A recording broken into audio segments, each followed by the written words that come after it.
Aloha and thank you for joining us right here on this 4th of July. Honolulu police are investigating a fatal crash in Kaimuki.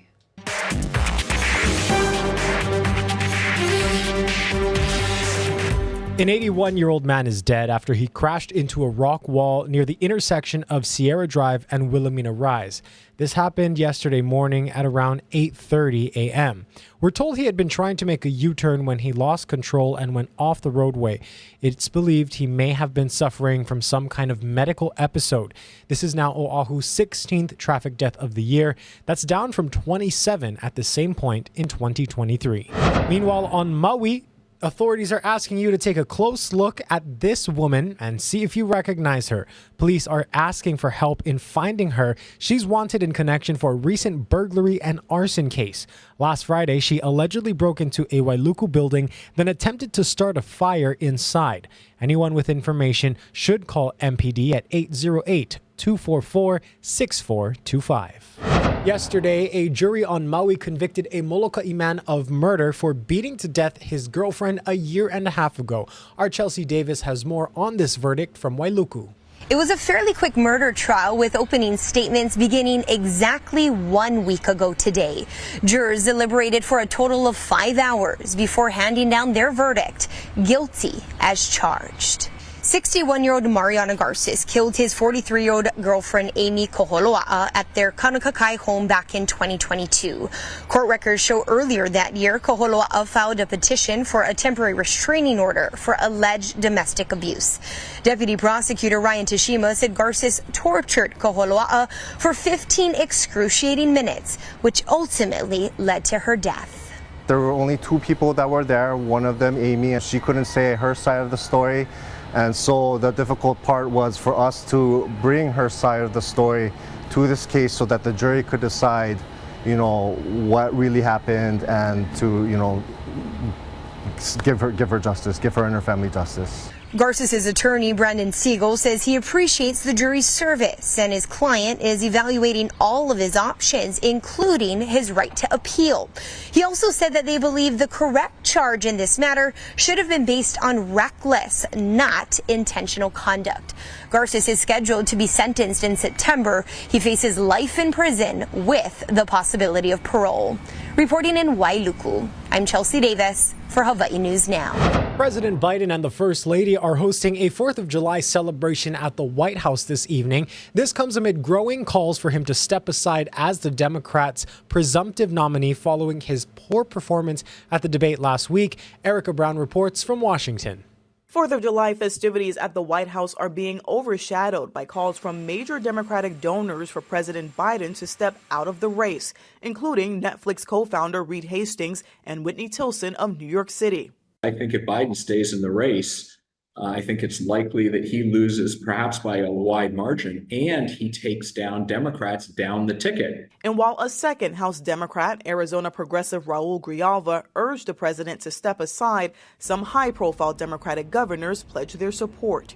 The president has always had our backs. We're going to have his back as well. Democratic voters who spoke with us have differing opinions about what Biden should do after his debate performance. Because Biden appears to be a little bit weak, the press is all over him, and that really makes me crazy.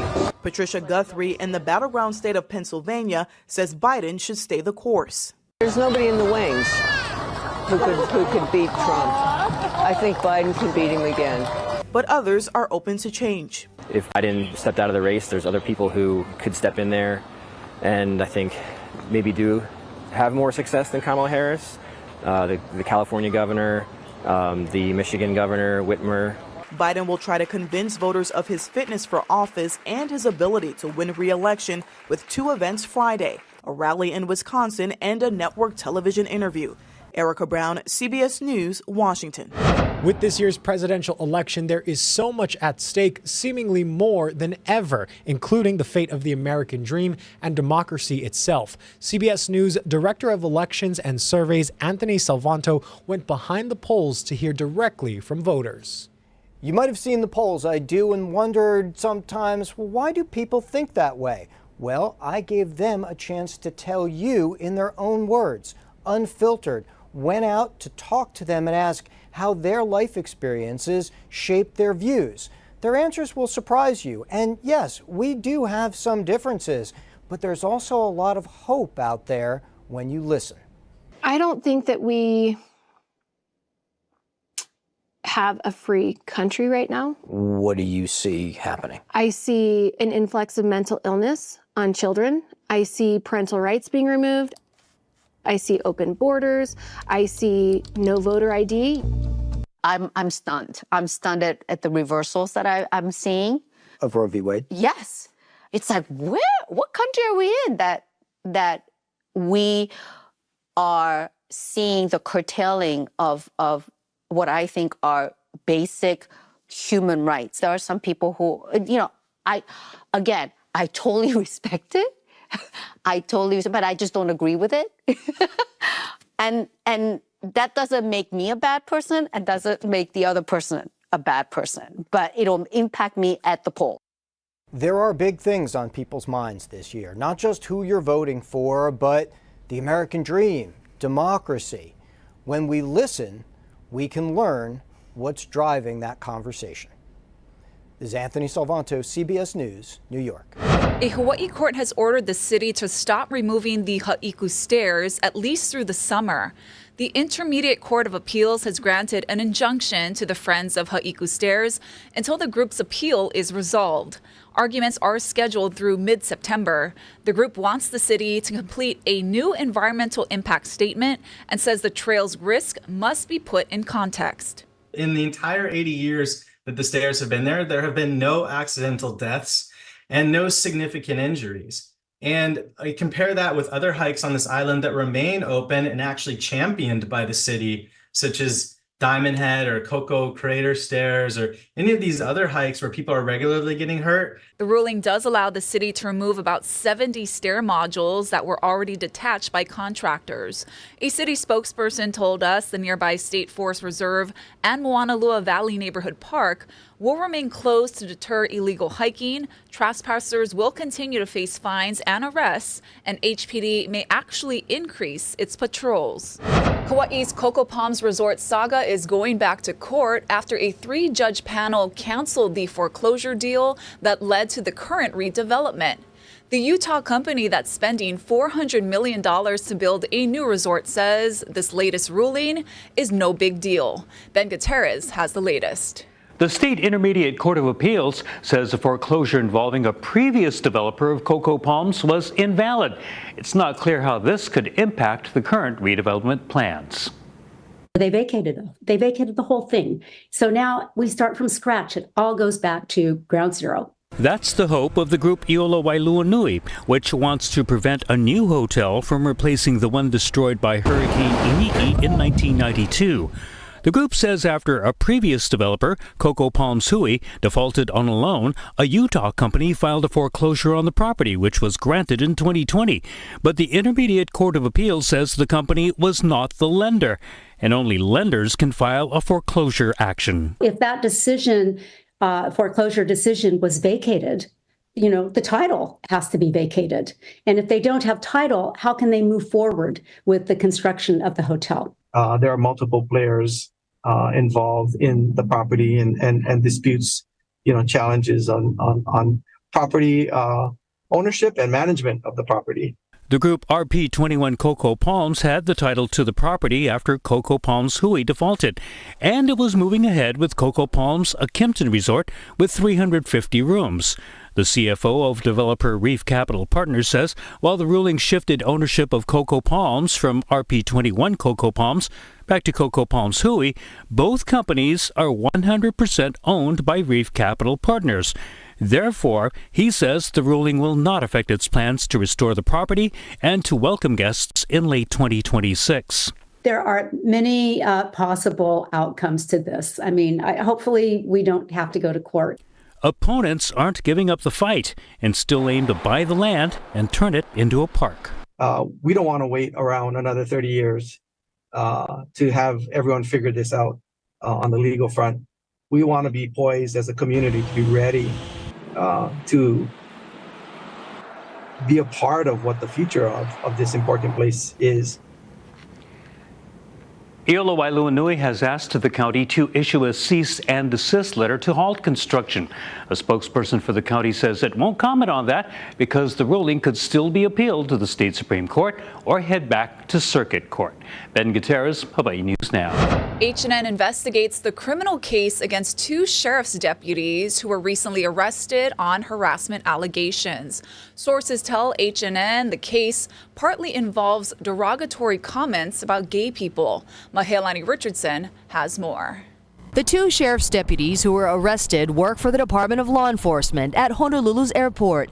In March, the department's Criminal Investigations Division learned of multiple misconduct allegations involving sheriff's deputies, and last week arrested 40-year-old Deputy Sheriff William Kekeahi for alleged reckless endangering and harassment. The next day, 46-year-old William Gary was also booked for harassment. Sources told H&N Investigates William Gary's case involves accusations of him making derogatory comments about gay people toward a deputy sheriff, an inappropriate photo on a state computer, and an incident where he allegedly shoved the deputy. Sources also told H&N William Keahi allegedly ordered the deputy to run into traffic without personal protective equipment that includes a reflective vest, gloves, and a whistle. Once there's an incident like that, it should be reported. And when it comes to us, then we would turn around and order an investigation or direct an investigation. The 2 airport sheriff's deputies who were arrested have not been charged and are on leave with pay. The Department of Law Enforcement says they're innocent until proven guilty. Director Jordan Lowe says there are 3 separate criminal investigations involving 9 sheriff's deputies now on paid administrative leave. In a separate racial harassment case, 2 others were arrested for harassment: Sergeant Eric Mitamura and Alvin Turla, who allegedly targeted Black Deputy Sheriff Martin Horton. They worked at the state capitol. So the career as a law enforcement that I thought I was going to have, that is all jeopardy, right? Because now I'm viewed as being someone not trustworthy. I'm viewed as I didn't do anything wrong. Horton graduated in December, and we're told there are multiple allegations where the recruits from that class may have been targeted. What would you say to the public as they're hearing about these investigations and multiple deputies on leave? What I would say was to still have full confidence in our deputies. We have hundreds of deputies that are dedicated professionals. Attorneys for the accused sheriffs had no comment. In a statement, the Hawaii Government Employees Association said, quote, "We are not in a position to comment on any current investigations. In cases where employees are arrested for an alleged crime, we are not involved as the employee needs to obtain personal counsel." Details of a 3rd criminal probe are unclear, but we know that 5 sheriff's deputies are under investigation and on paid leave. I'm Mahelani Richardson, Hawaii News Now. Hurricane Beryl continues its trek through the Caribbean after killing at least 9 people. The now Category 2 storm hammered the Cayman Islands after moving away from Jamaica. Tom Hansen has more. Drone video released by the Office of the Prime Minister of Grenada shows the extent of the damage on the island of Carriacou as a result of Hurricane Beryl. Look at my house. The storm wiped out most homes on Union Island in St. Vincent and the Grenadines earlier this week, before moving across the Cayman Islands and pounding parts of Jamaica Wednesday as a Category 4 storm. Me hear the tree drop down, and then me see a portion of the house top start blow off. Along Jamaica's southern coast, Beryl flooded roads, snapped trees, and knocked out power to hundreds of thousands of people. Here in Montego Bay, it is nowhere near as catastrophic as it potentially could have been. As we drove around, we did see that there was a lot of downed power lines, trees that had been uprooted, completely yanked from the earth. Sidney McDonald and Andre Rodriguez flew to the island nation to get married this week. Kind of accepting that we might have to make some changes to our wedding, and we'll have to roll with it. It'll be a memory if nothing else. In eastern Mexico, preparations are now underway in resort areas including Cancun and Tulum, where residents, business owners, and tourists are bracing for Beryl's expected landfall Friday. We want to make sure that all our citizens are taken care of. Officials in South Texas are also keeping an eye on the storm, distributing sandbags to residents in Cameron County. I'm here because I need some protection just in case. Where Beryl could bring significant rainfall. Tom Hansen, CBS News, Montego Bay, Jamaica. All right, let's take a live look outside. New York City, there's Lady Liberty there on this Independence Day. Beautiful weather there on the East Coast. We're going to have your 4th of July forecast as well as what's coming up this weekend with Guy Hoggy after this quick break.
Outlet on this 4th of July. We're still cyclone free in the Central Pacific, very quiet, and these quiet conditions are expected to continue into next week. Now, we do have some windward and Mauka showers this morning moving in with the trade wind flow. That does not represent a lot of rain. Most of the rain is of the light variety favoring windward sides. And we have a trade wind breeze, so whatever rain comes in, excuse me, will be moving out very quickly, resulting in the really small rainfall totals.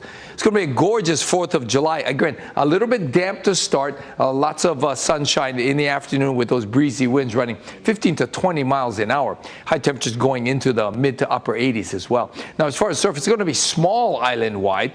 Best waves in town and on the east side, but of course, the east side is going to be bumpy, and the box jellyfish have cleared out from the south shore, so things are looking good. So we've got a beautiful 4th of July with lots of sunshine and a few windward and Mauka showers, and those same weather conditions will continue into the weekend. The next best chance for rain, according to the computer models, is shaping up between Monday and Tuesday, so heads up on that. But most of those showers will favor windward and Mauka areas, and we're still expecting lots of sunshine. And look at those temperatures running into the upper 80s for the next 7 days. There are a number of events happening around the state to mark the 4th of July. This year, there are no fireworks at Ala Moana, but they are, however, holding a concert series.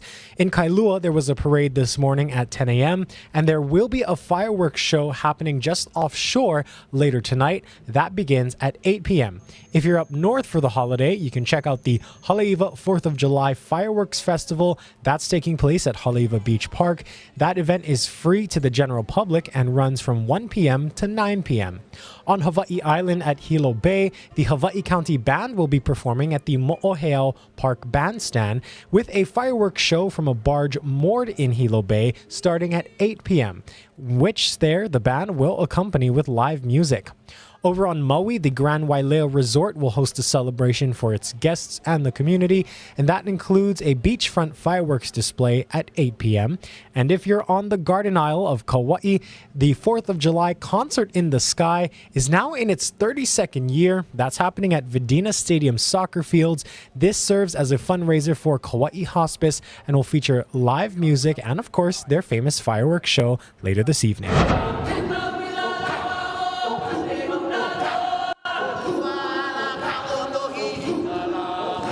A treasured boulder from Ka'u that spent the past 20 years in Washington, D.C. is coming back to Hawaii.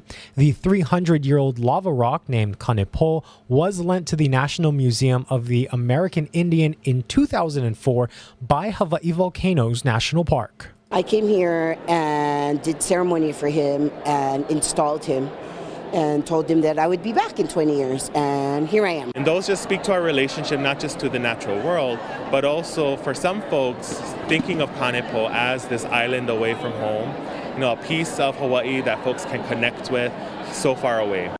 Kanepo will be brought back to Hawaii later this summer, and a new rock from Hawaii will replace it for the next 20 years. Mormon cricket populations are increasing in certain parts of southwest Idaho. They're a nightmare for farmers and ranchers, but with few solutions, the pesky insects have become a fact of life for many. Don Nelson has more. They are creepy and crawly and, quite frankly, hard to look at. Once you got them, you got them. Chris Black's family has ranched and farmed in Owyhee County for generations, and he can tell you firsthand the problem he has with these pesky bugs. They're a problem because they eat certain species of plants. Rancher Jerry Hoagland, an Owyhee County commissioner, puts it this way. Just the annoyance of them there, everywhere. Livestock don't really like to be around them. They get in the water and probably the smell and the taste of the water, they don't like that. Ranchers will tell you, once you get Mormon crickets, you'll always have Mormon crickets because they travel in herds, literally across this land in southwest Idaho every year. The good news is they'll die off at the end of summer. Bad news is they leave eggs behind and they'll be back in the same spot probably again next year. You saw how they went in herds? Yeah. Okay, they move away from noise. So I gave the kids bells and noisemakers, and we headed them over the hill this way, and at that time we had a piece of private ground over the hill here. Yes, Chris and his family actually herd the crickets like cattle because, as Chris told me, that's what they do. Jerry Hoagland believes you don't have to look far to see where many of the Mormon crickets are coming from. When it gets on federal land, that's a whole different story. Hoagland is referring to public land managed by the BLM, and that's where it gets a little complicated. The BLM told me in a lengthy statement that the BLM recognizes that these native insects are important ecologically, but also understands the need to reduce impacts to agricultural and other private lands adjacent to BLM lands. There are also concerns about the sage grouse habitat. As far as the state goes, ranchers and farmers work with the Department of Agriculture. The challenge is with Mormon crickets especially is they really have a negative impact on crops and forage. They love to eat grass, they love to eat crops, so the impact they have on those agricultural lands can be significant. So it seems the Mormon crickets are not going away anytime soon. So if you have the pleasure and you come across them, just make a little noise and keep going. Well, it wouldn't be the 4th of July without some fiercely competitive hot dog eating. Bradley Blackburn is in Coney Island for the annual Nathan's Famous 4th of July hot dog eating contest, where one champion was missing from the bun fight. One, put down your hot dogs! With the dogs down, it was a nail-biter on Coney Island as judges counted the crumbs to determine a winner at Nathan's Famous 4th of July hot dog eating contest. Patrick Bertoletti! In the end, Patrick Bertoletti of Chicago was crowned top dog, gobbling down 58 hot dogs and buns, a personal best. I can't believe I ate that many. That plate of hot dogs is really heavy. Thousands of fans flocked to the Frank Fest. It's a little disgusting, but it's a lot of fun. We're out here watching people eat hot dogs. Like, you can't get better than that. With competitors from more than a dozen states and 5 continents, the one who chokes down the most dogs gets $10,000 in prize money. A dominating performance. Defending women's champion Miki Sudo of Florida took home her 10th title, setting a world record for the ladies, 51 hot dogs. I can't wait for next year. I'll be back to beat my personal best, and I'm really excited. A trade group says Americans eat an average of 70 hot dogs a year. The record here is 76 in 10 minutes. That astonishing record belongs to 16-time champion Joey Chestnut, missing from this year's competition. Fans were upset Chestnut was initially barred from the buffet over a sponsorship deal with a vegan product. It's a travesty, absolutely un-American, and we will not stand for it. Event organizers called off the dogs, but Chestnut decided to spend his Independence Day in competition with troops at Fort Bliss. Bradley Blackburn, CBS News, Coney Island, New York. Surprise, we're going to put Ashley to a hot dog eating contest. I told you I can only eat like maybe 3 if like I don't eat all day. Even then, just watching that story, my stomach got very uncomfortable. I want to know what happens after. Like I want to follow one of the winners after. Like do Yes. they keep it down all day? Probably Don't not. know. Thanks for watching, everyone. Enjoy your hot dogs. Aloha.